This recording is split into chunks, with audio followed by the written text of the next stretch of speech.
Initiation season is currently underway here in South Africa, so very often we hear horrendous stories of torture and pain.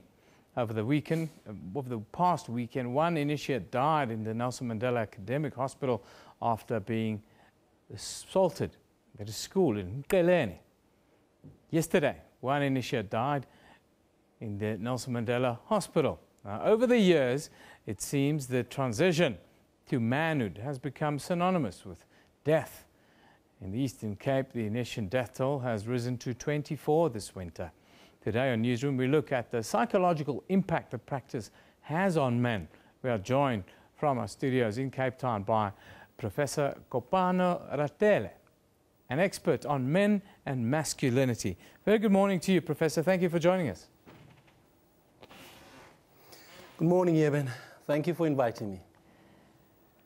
Initiation season, the transition into manhood, it's almost become synonymous now with death, pain, and in some instances, severe beatings and torture. That shouldn't be the case. How do you view that, and what is going wrong?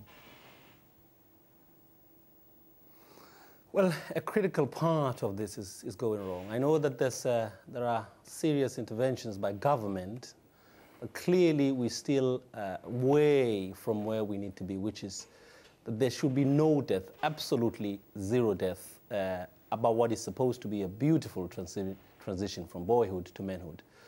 And this really compromises this practice. And every South African who knows about this knows that come June, July, November, December, that a young man, young black man, young Xhosa man will die. But this is absolutely unnecessary. I want to ask you about the transition. You mentioned that it should be this beautiful experience, beautiful cultural experience that celebrates the history of these young men.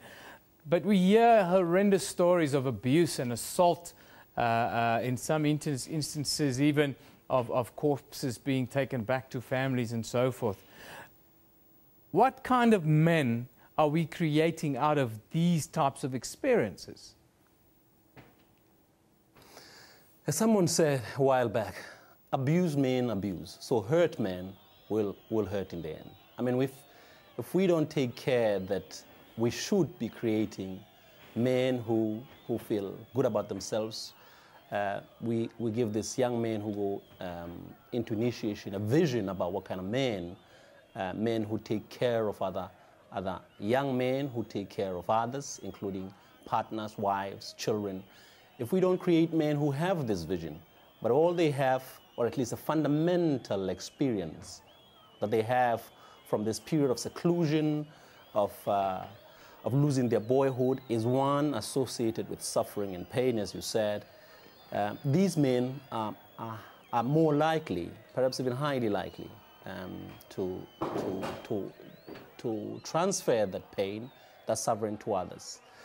And we're talking about men, young men who lose their penises, young men who have terrible experiences of being tortured by men who are not qualified, to transmit any values of manhood to young men. So clearly what we have here are charlatans, are people who run illegal schools.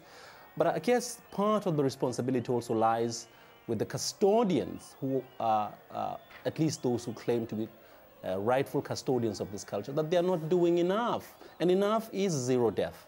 Enough is no suffering for this man, but only the necessary kind of pain that is supposed to go with this practice. What do we need to change? What do we need to change to create or get men that inspire other men, that don't see violence as a first response, that don't objectify women? Well, I'm glad you mentioned this word. I mean, violence is probably, as we said a while back, violence is one of our fundamental problems in this country. I mean, look, you go around some countries and you see how in summer in Europe or in other countries where young men would walk with short shorts, with skirts, and nobody at night, and nobody would harass them. And clearly, in this country, that comes out of experiences such as this, where young men would want to objectify, would want to abuse, not just women, but other men. So here's a provocative proposal for anybody who claims to be a custodian of tradition. Here's a controversial proposal I want to put forward. Is what about thinking about suspending? I mean, this has been going on for too long. So what about thinking of suspending initiation school for a period of 3 to 5 years until you sort out the mess that accompanies this every season? You should say, okay, let's stop, let's think. If we think this is important, let's stop. And so we register anybody and everybody who wants to lead young men into manhood should be registered, should be taught how to do this. So you are going to get out of this, because this will be a provincial in some parts, but also a national project led from the very top. You will get men who are qualified to do what we say is transitioning young men into manhood. Now, the practice is always coincides with secrecy. It's shrouded in secrecy and not sharing what happens during this initiation process. I want to ask you about the secrecy, but I also want to ask you, what are your thoughts on widening this practice and allowing other races, including my own children, to understand the Africa that they're living and what it means to be a man here? This is a fantastic question. I mean, you know, there are moments and there are spaces where secrets, men have secrets, women have secrets, women have spaces where they talk among themselves about women things, if you will, feminine things, and men should have spaces like that. So I don't have a problem with the secret. I mean, there are particular kinds of secrets. If you didn't have secrets in the world would not function at all. I mean, there's a part for a secret. But here it is. I mean, if you start to conflate the aspects of transitioning into manhood with closeness only. So if you start to racialize them or you start to tribalize them, I think you're missing the point. The point then is that the aspects of Mr. Jansen, who wants to send his son to an initiation school, a school where they have about 2 weeks, 3 weeks, however long it is, to learn about particular aspects of manhood on this continent, in this province or in this country, should be open, this should be availed to him. Yeah. And so we have learned about stories of 1 or 2 young white men who have taking the opportunity to do this. And this is fantastic, because you don't have spaces like this in many parts of the world, including, I mean, you have only some in Native America, I mean, where American Indians live. Yeah. So you could really, if you do with this very well, you could